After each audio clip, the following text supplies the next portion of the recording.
नमस्कार दोस्तों, मैं हूं दीपक सिंह दैनिक स्टेट समाचार से। आज एक बार फिर से जेके एसएसबी क्लास 4th के रिजल्ट को लेकर बातचीत करेंगे। हम आपको पहले ही बता दें कि जब ये रिजल्ट नहीं आउट हो रहा था तब हमने इसके ऊपर आवाज़ उठाई थी। बहुत सारे लोग परेशान थे, बच्चे परेशान थे और हमने उनकी आवाज़ को एडमिनिस्ट्रेशन तक पहुंचाया था और उसके 2-3 दिनों के अंदर ही रिज़ल्ट आउट हो गया था। लेकिन उसमें हमने एक खबर आपको ये भी बताई थी कि यहाँ पर जेके एसएसबी में कुछ करप्शन के भी मामले चल रहे हैं। यहाँ पर कोई डोडा का एक टीचर है जो लड़कियों से 3.5 लाख रुपए और लड़कों से 4 लाख रुपए ले रहा है नौकरी लगवाने का। और हमने कहा था कि इसकी इंक्वायरी होनी चाहिए, उसमें सीबीआई को भी ये सारी भनक थी, हर चीज़ की भनक थी, लेकिन अभी तक हम आपको बताएं कि कोई इंक्वायरी नहीं की गई। तब हमने कहा था कि चेयरमैन से जो साहब हैं जेके एसएसबी के चेयरमैन, वो इसकी इंक्वायरी करें, लेकिन नहीं की गई। फिर हमने कहा था कि अगर चेयरमैन इंक्वायरी नहीं करते हैं तो चेयरमैन की इंक्वायरी की जाए, किसने नहीं की। मतलब यहाँ पर कोई पैसा खा रहा है, कोई कुछ हो रहा है, कुछ ऐसी भनक लग जा रही है, कुछ हो रहा है, कोई किसी को लेना देना है नहीं। लेकिन अब मामला ये है कि रिज़ल्ट, टेंटेटिव रिज़ल्ट जो था वो आउट हुआ और अब मामला ये है कि 5 नंबरों का भी एक बड़ा समस्या पैदा हो गई है। कई बच्चों ने फॉर्म फिल किए हैं और वो ये कह रहे हैं कि जब वो ये फॉर्म फिल किए थे तब इंटरनेट सुविधाएँ नहीं थी कश्मीर के अंदर या बाकी जगहों के ऊपर इंटरनेट सुविधाएँ नहीं थी। तो उस समय जब रिज़ल्ट आउट ये फॉर्म फिल किया गया तो तब हमें नहीं पता कि उन लोगों ने क्या किया, लेकिन वो 5 नंबर वाला जो कॉलम था वो हमने फिल नहीं किया, हमें पता भी नहीं चला। और अब ये मामला है कि 5 मार्क्स उनको मिल नहीं रहे और जेके एसएसबी इसको सुनना भी नहीं चाह रही। एक शख्स है हमारे साथ, एस्पायरेंट हैं कश्मीर से, इनसे बात करेंगे। हेलो। हाँ जी सर, बोले। अच्छा, मैं आपका नाम जान सकता हूँ? मेरा नाम है बशारत। अच्छा बशारत जी, कहाँ से हैं आप? कश्मीर से? हाँ सर, हम कश्मीर से। अच्छा, क्या क्या इशू हो गया है, ज़रा थोड़ा विस्तार में समझाएं हमें। सर जब से रिजल्ट आउट हुआ है तब से हम कैंडिडेट जो है हम मेंटल डिस्टर्बेंस के शिकार हो रहे हैं।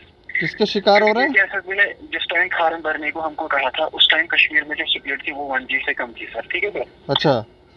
तो आफ्टर डेट हमने क्या किया, इन्होंने रखे थे, सरकार ने सुविधा रखी थी डीसी ऑफिस वगैरह में। जी जी। हम वहीं पे सर फॉर्म भरने गए थे, वहाँ पे भीड़ बहुत ज्यादा होती थी क्योंकि आपको पता ही है सर कैंडिडेट जो थे वो 3.5 लाख से ज्यादा थे सर जेके एसएसबी की क्लास 4 के लिए। ठीक है। तो एट ए टाइम के सारे फॉर्म भर रहे थे। तो जो हमारा जो इशू है सर, हमें पता नहीं था कि फॉर्म में कहाँ पे जो एडिशनल 5 पॉइंट मिलते हैं ना सर। जी जी। उनको भी नॉलेज नहीं था इस बारे में क्योंकि ये पहली बार आ रहा है। जो डीसी ऑफिस में जो डीसी ऑफिस में बैठे थे, जो फॉर्म फिल कर रहे थे, वो कौन लोग थे?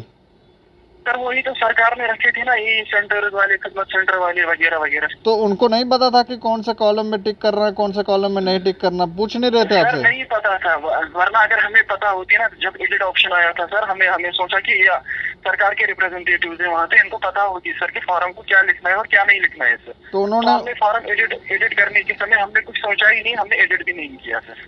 अच्छा, आपको कोई भनक नहीं लगी कि उनको भी नॉलेज नहीं, या उनको भी नॉलेज नहीं थी? उनको भी सर खुद को नॉलेज ही नहीं थी सर। अच्छा।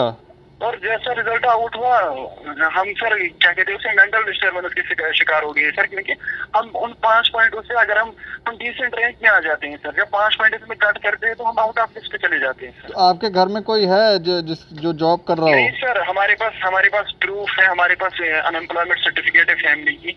हाँ। हमारे पास प्रूफ है जो कि हमने जेके एसएसबी को ऑलरेडी मेल पे सेंड कर चुके हैं, लेकिन वहाँ पे भी कोई रेस्पॉन्स नहीं मिल रहा है। तो जेके एसएसबी में आपने बात की है इस विषय को लेकर? हाँ सर, हमने उनको मेल भी ऑलरेडी सेंड किया हुआ है, लेकिन सर जब से रिजल्ट हुआ है, रिजल्ट डिक्लेयर हुआ है, तब से अब तक वहाँ से वो डिस्पोज ही नहीं हुए सर।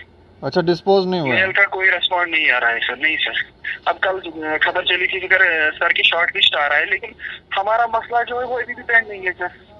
अच्छा। हाँ सर, हम चाहते हैं कि हमारा जो इशू है, जो कि डिजर्विंग कैंडिडेट है सर, उनको ये 5 मार्क्स मिले। अगर सरकार ने नया लॉ लाया है सर, इसका फायदा भी मिलना चाहिए ना उनको, जिनके जो ये डिजर्व करते हैं सर। नहीं तो कौन कौन से एरिया के अंदर, कौन कौन से डिस्ट्रिक्ट के अंदर ये परेशानी आ रही है? सर ये ऑल ओवर जम्मू कश्मीर में प्रॉब्लम आ रही है। मेरा वो अखबार की कटिंग भी आपने सर देखी होगी कश्मीर डिस्पैच में, हमारा एक आर्टिकल छपा था जिसमें उन्होंने बोला था कि नियरली देयर आर 30,000 कैंडिडेट्स जिनको इशू आ रहा है। लगभग कितने? सर 30,000 कैंडिडेट्स हैं जिनको ये इशू आ रहा है। 30,000? हाँ सर 30,000। तो आपने JKSSB को अप्रोच करने की कोशिश की, वो क्या कहते हैं इस विषय पे? सर वो कुछ बोल रहे हैं कि बोर्ड मीटिंग होगी, लेकिन पिछले 3 जब से रिजल्ट आउट हुआ है तब से हम यही सुनते जा रहे हैं बोर्ड मीटिंग होगी, कुछ नहीं हो रहा है। कोई बोर्ड मीटिंग नहीं हो रही है? क्या भी रिप्लाई नहीं हो रहा है, ना बोर्ड मीटिंग का कोई कुछ बोल रहा है, कुछ भी नहीं सर। नहीं तो JKSSB तो अभी मन बना बैठी है कि वो रिजल्ट आउट करने वाली हैं, तो क्या लग रहा है उसमें फिर आप लोगों को जो मार्क्स मिल रहे थे वो खत्म हो जाएंगे, वो कम हो जाएंगे? सर वही तो बोल रहे हैं ना सर, जो हम डिजर्व हाई मार्क्स करते हैं वो तो हमें मिलेंगे ही नहीं सर, नहीं ना सर। हम वही चाहते हैं कि आपकी वजह से सरकार तक ये बात पहुंचे और हमें हाई मार्क्स मिल जाए सर। लेकिन JKSSB ने क्या आपको बीच में कोई मौका दिया था जहां पर उन्होंने आपको कहा हो कि आप एडिट करें, अगर आपकी कोई कॉलम छूट गया तो आप एडिट? सर आपको पता है जब एडिट ऑप्शन आया ना सर जी, तभी कश्मीर में 1G चल रहा था, ठीक है सर। इंटरनेट सुविधाएं नहीं थी, बहुत कम 1G चल रहा था, 1G की नीचे स्पीड थी सर।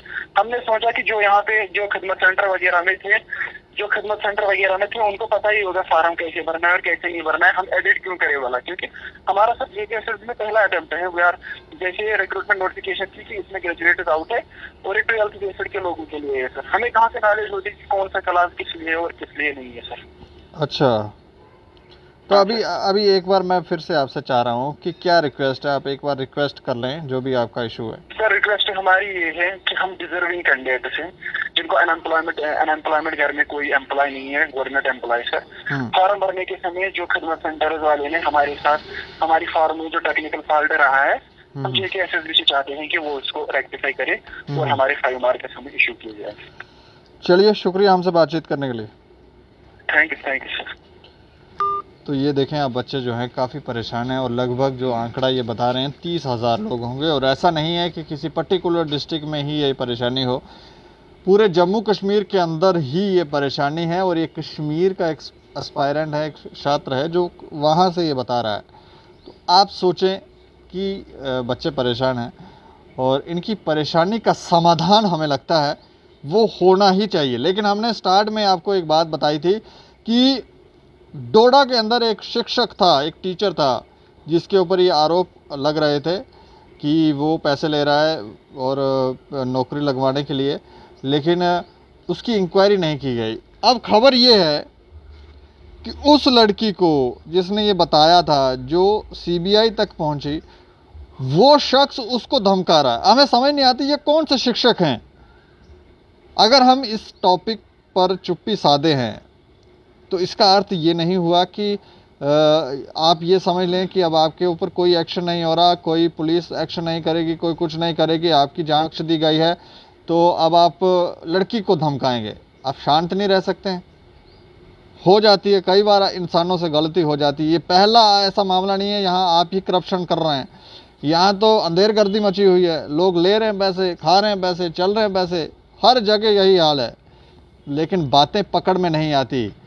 लेकिन जब किसी चीज़ को होल्ड किया जाता है, बख्शा जाता है, तो उसका गलत मतलब नहीं निकालना होता। आप शिक्षक हैं और शिक्षक बन के रहें, समझे। लेकिन अगर ये धमकी दे रहे हैं तो हम तो कहेंगे कि इनकी प्रॉपरली इंक्वायरी कर इनके ऊपर जो एक्शन बनता है वो एक्शन लेना चाहिए, ताकि इस तरह की बातें सामने ना आए। क्योंकि एक लड़की सामने आई थी और लड़की को आप प्रताड़ित करेंगे, धमकियां देंगे और ये भी कहेंगे कि आपके पिताजी हमारे इलाके में आएंगे तो हम देख लेंगे। इस तरह की बातें हमें सुनने में आ रही हैं, ये गलत है। और हमारी जो सिक्योरिटी एजेंसीज हैं, जहाँ वहाँ पे पुलिस विभाग है, वो थोड़ा सख्ती से पेश आए, ताकि ये लोग जो हैं थोड़ी इनके अंकुश लगे, इनको थोड़ी अकल आए कि ये जो गलतियां इन्होंने की हैं ये दोबारा ना करें। एक संदेश, एक सही मैसेज जो है वो समाज में जाना ज़रूरी है। बाकी आप देखते रहें दैनिक सवेरा समाचार। मुझे और मेरे सहयोगी अरुण डोगरा को दें इजाज़त। नमस्कार।